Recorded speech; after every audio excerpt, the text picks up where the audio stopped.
a bit of an orientation flight. That was lightning.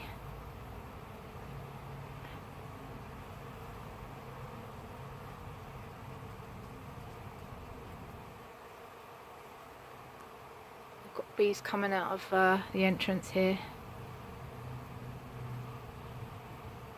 They've been hanging out of this hive all day.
We've got a little bowl of water, and I put some grass on the top so these bees can get in and out if they want to and get a drink, so that they can cool the hive down, and then they'll evaporate. They take the water back to the hive and then evaporate it off with their wings so that it can cool the hive down when they need it.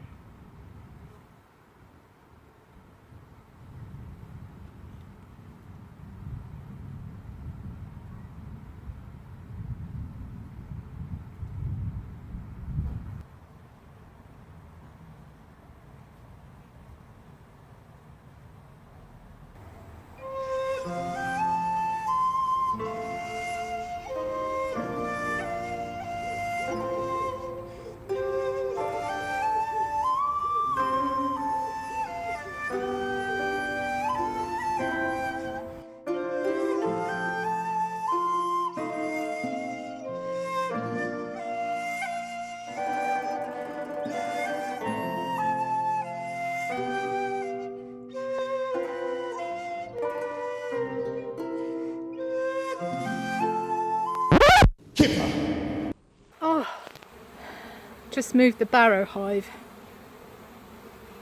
So we've got a lot of foragers here, getting a bit confused as to where they should go. I'm standing where they should have been, but literally the barrow was only like a couple of feet away, so they should at least figure it out. I gave that brood box to them, so that's probably about a month ago, and they filled up that top box brilliantly. There was a wasp on my veil. I think wasp season is about to commence. Strong colony, this one.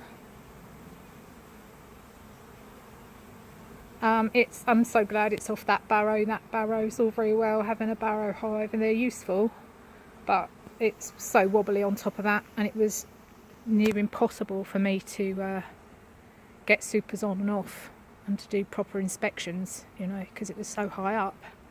But it does fit the purpose to move a hive from A to B brilliantly. Good news on the honeybound hive, it's got a queen in there now. Just check the double box, the top brood box there, and a lovely frame of beautiful capped brood. So I reckon in about a couple of weeks' time we should see some bees emerge. There should be a lot more bees in there soon. Hive 1, everything looks peaceful and quiet. Just This hive likes to do a bit of washboarding, so they're busy doing that, nice and quiet. Very gentle bees.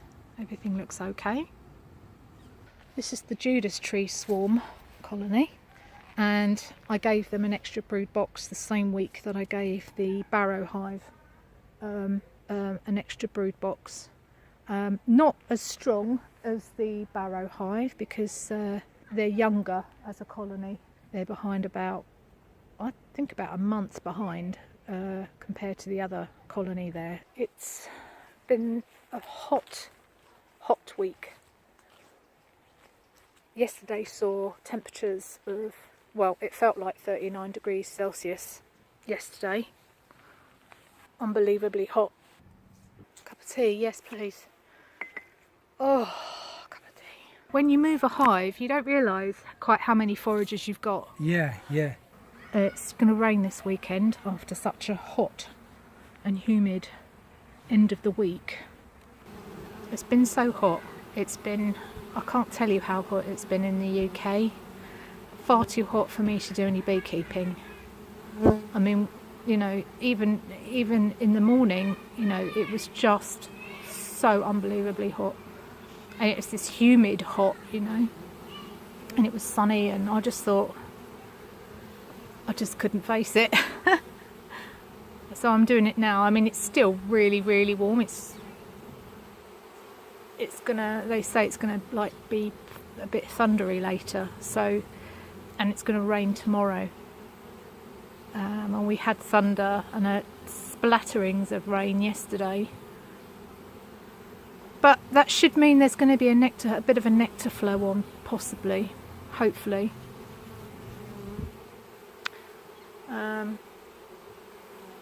Which would be nice.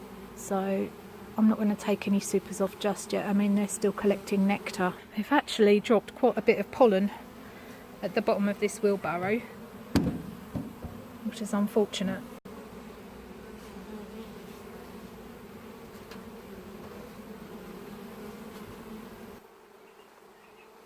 The entrance used to be here, of course, so there's a lot of bees around me. And they're all looking at me. Poor things. It's over there. Over there!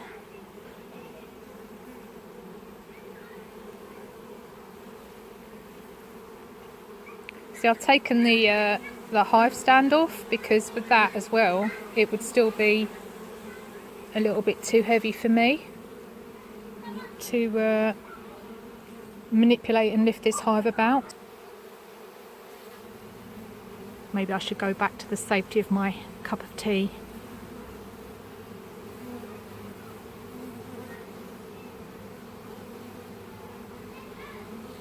But it is quite nice to sort of sit and just listen to the bees when they're buzzing about like this. It is quite satisfying.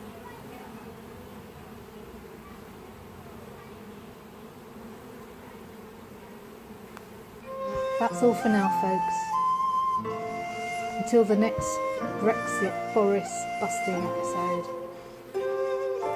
Take care. Thanks for watching.